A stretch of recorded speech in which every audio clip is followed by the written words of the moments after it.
di sini bersama aku Eka di podcast Bincang Mahasiswa. Di sini aku nggak sendirian, aku ditemenin sama dua tamu istimewa dari mahasiswa radiologi Universitas Aisyah Yogyakarta. Oke, mari kita sambut. Di sini ada Mbak Felinda dan Mbak Karina. Oke, apa kabar ini Mbak Felinda sama Mbak Karina? Alhamdulillah baik. Kira-kira udah semester berapa sih sekarang? Kita ini udah semester 4. Udah cukup jauh ya? Iya, perjalanan. Udah pertengahan lah ya. Ini aku mau nanya sedikit-sedikit ya mengenai jurusan radiologi yang sekarang tuh kayaknya masih jarang ya ditahu sama orang. Pertama kali milih jurusan radiologi tuh karena apa sih Mbak Felinda? Kalau dari saya sih karena ketolak kedokteran ya 2 tahun loh saya buat ngegolin kedokteran tapi ditolak mentah 2 kali kedokteran, 2 kali saya ditolak. Akhirnya saya milih radiologi buat jadi plan B untuk melarikan diri dari jurusan kedokteran yang ditolak mentah-mentah itu. Kalau Mbak Karina sendiri tuh gimana tuh? Kalau saya sih emang minatnya di situ ya, sama dari bapak saya juga rekomendasinya dia bisa. Berarti ada dorongan dari orang tua ya Mbak Karina ya? Dua perbedaan yang sangat signifikan ya guys. Tadi udah semester 4 kan ya ini? Udah semester 4 ini ngerasa nggak sih? Ngerasa salah jurusan nggak sih? Udah sampai semester 4 ini? Iya sih. Masih Aman aja. Aman-aman ya? Soalnya kan dari kita sendiri ya, bukan dipaksa dari orang tua, bukan kita kayak walaupun aku yang punya plan B ke radiologi, aku merasa ini udah fashion aku sih, udahlah yang penting kita dapat jurusan yang buat pekerjaannya luas ya. Buat apa lagi kayak buat misalkan kita kan hanya kerja doang, masuk udah, nggak usah lah, jangan mikir radiologi itu susah guys. Bagus kok, tenang aja. Berarti udah semester 4 ini udah ngelewatin banyak banget praktikum ya pastinya ya? Udah banyak banget ini. Kira-kira selama praktikum itu ada nggak sih kayak cerita-cerita horor-horornya gitu di bagian lab? Biasanya bagian lab itu kan banyak ceritanya ya. Itu pernah nggak sih ngalamin sendiri kayak gitu? Ada sih. Kalau ngalamin itu pernah. Kalau ngalamin nggak pernah, tapi ada dosen kita tuh pernah cerita. Mereka tuh ada kuliah praktikum di ini. Kita tuh ada satu ruangan buat nyetak hasil, itu masih dulu sih, makanya itu namanya kamar gelap. Nah, di kamar gelap itu kita ini pakai masih celap-celup, sistem celap-celup. Yang sekarang kan pakai ini ya, yang pakai teknologi canggih, pakai DR, CR. Sekarang itu udah nggak kepake lagi yang celap-celup. Nah, di D3 Radiologi Unisa itu kita masih ada kamar gelap buat praktikumnya. Jadi kalau kita masuk ke dalam itu pintunya itu benar-benar harus dikunci ya, harus benar-benar dikunci, nggak boleh masuk cahaya satupun, nggak bisa. Kita hanya menggunakan lampu warnanya warna merah, waktu pun warna merahnya redup guys. Kalau horornya itu karena gelap ya siapa yang nggak netting ya Mbak. Kalau kita kamar gelap tuh kamar gelap berarti kita mikirnya kayak ada setan yang gini-gini, padahal itu nggak ada, itu cuma pikiran kita doang. Padahal kalau aslinya itu nggak ada, cuma udah panik, udah takut ya, gimana ya, lama ya, lumayan lama juga sih kalau celap-celup ya, 5 menit lah gitu. Jadi kita agak netting kalau misal ada setan nih di belakang, padahal nggak ada guys, aman-aman. Sekarang udah nggak ada kamar gelap lagi. Berarti emang itu keadaannya gelap banget ya? Gelap banget. Jadi pikiran jadi tersugesti gitu Udah kayak distrik, ada setan nih. Untuk jurusan radiologi ini kan kayak untuk mahasiswa lain namanya kan kayak kena radiasi terus menerus, kayak orang luar juga kayak banyak tuh yang bilang, aduh jangan deh kuliah radiologi tuh bahaya, bisa bikin radiasinya tuh bisa bikin mandul, Waduh. bisa bikin kanker. Makanya kayak kenapa kayak jurusan radiologi ini kayak sepi peminat gitu, karena ya alasan kayak gitu tuh di luar. Kira-kira tuh gimana? Itu alasan yang sering terdengar di telinga para radiografer terkait mandul lah, kanker lah. Bisa jelasin sama Mbak Karina ya? Mungkin sedikit dari Mbak Karina. mungkin kalau kita sendiri sih memang udah ada dikasih dosisnya ya. Dan kalau dalam masih batas dosis wajar itu nggak bahaya sama sekali sih buat mandul kayak gitu nggak perlu takut. Mandul sama kanker itu apa ya, resiko jangka panjang. Jadi teman-teman jangan takut kalau misal aku takut masuk radiologi pasti mandi radiasi ya. Enggak kok, itu gak mandi radiasi selagi kita sesuai dengan SOP.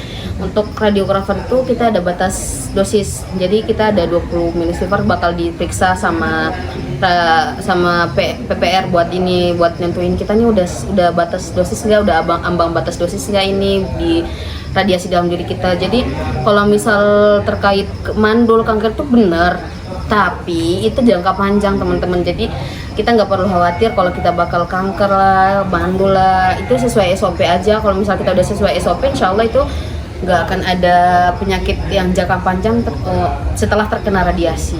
Tuh, oke, ini udah kemakan hoax ya nggak sih? Berarti itu resikonya ya, karena mungkin radiografernya nggak ngikutin aturan, mungkin gitu ya, bisa terjadi gitu. Berarti tergantung SOP guys. Jangan kemakan hoax guys. Sepemahaman aku, jurusan radiologi ini kayak sering megang alat-alat yang gede-gede gitu kan, terus yang berat-berat. Nah, pas awal-awal kalian megang alat itu terus mengoperasiinnya tuh kayak gimana sih perasaannya kayak memegang alat segede itu? Rasanya wah, kayak akhirnya aku bisa megang alat ini ya. Alat radiologi miliaran guys. Mahal banget, miliaran. Satu alat radiologi itu sekitar 2 M. Kalau ganti rugi ginjal pun nggak bisa bayarin guys. Iya. Agak takut deh. Iya, agak takut. Berisiko. Terlalu beresiko ya. Berekspektasi nggak sih kalau bakalan seberat itu alatnya, segede itu? Enggak ada ekspektasi berat, dan kalau kita dorong itu benar-benar keluar tenaga dalam kayaknya. Tenaga banget ya kayaknya. Oke, udah semester 4, udah jauh banget ini perjalanannya. Pernah nggak sih masih stres banget dengan praktikum dan laporan-laporan yang yang harus mengejar deadline itu, gimana sih? Udah stres banget nggak? Oh iya. Kita tuh nggak ada laprak, cuma ini jurnal dan jurnal Scopus kayak jujur aku kan juga ikut organisasi ya, jadi memanage waktu antara organisasi sama tugas tuh agak susah. Jujur aja aku pernah nangis aku pernah nangis gara-gara tugas gak bisa itu memanage waktu susah banget. Antara ini kan deadline-nya besok, terus kayak ada proker juga, jadi kayak aduh manage waktu gimana ya, apa sambil prokeran terus sambil bikin tugas. Akhirnya alhamdulillah sampai sekarang masih sehat walafiat guys dari tugas itu ya. Nah, Mbak Felida dan Mbak Arina, kalian kan ini ngambilnya D3 kan ya? Ada nggak sih omongan-omongan orang yang ngeremehin kalian tuh, kenapa sih ngambil D3, kenapa nggak langsung S1 aja, kenapa ambil D3, kayak nanggung kayak gitu? Pernah diremehin gitu nggak sih?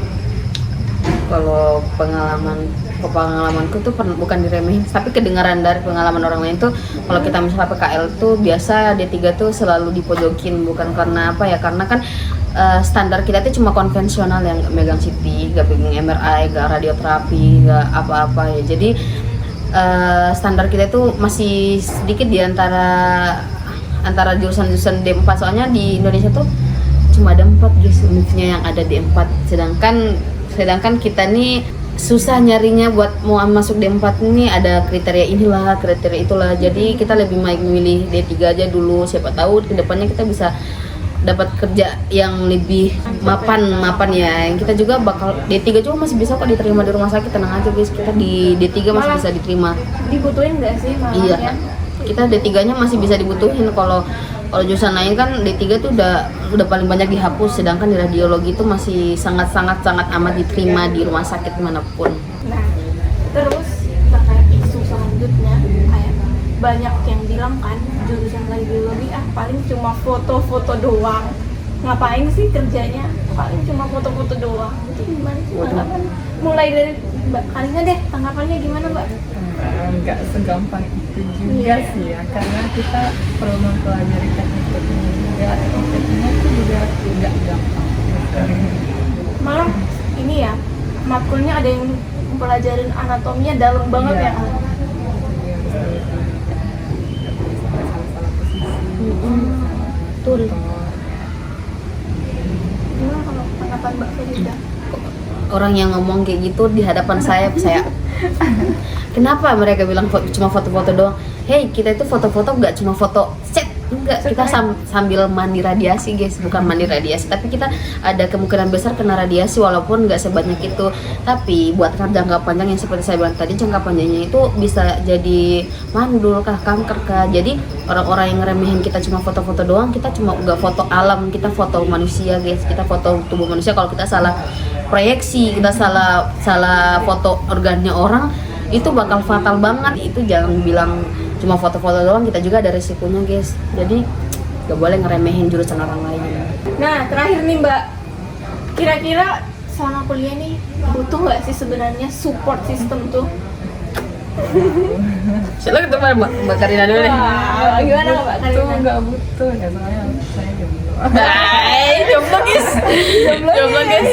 Ya paling enggak orang tua udah orang tua aja sih. Yang penting orang tua ya yang support ya. Kalau Mbak Felinda nih gimana ini? Ya seperti kata Mbak Karina ya, butuh nggak butuh sebenarnya. Cuma kadang itu kalau kita udah capek ya, kita tetap butuh someone to talk buat bener. capek banget kayak ya Allah pengen orang yang kita buat curahin kayak.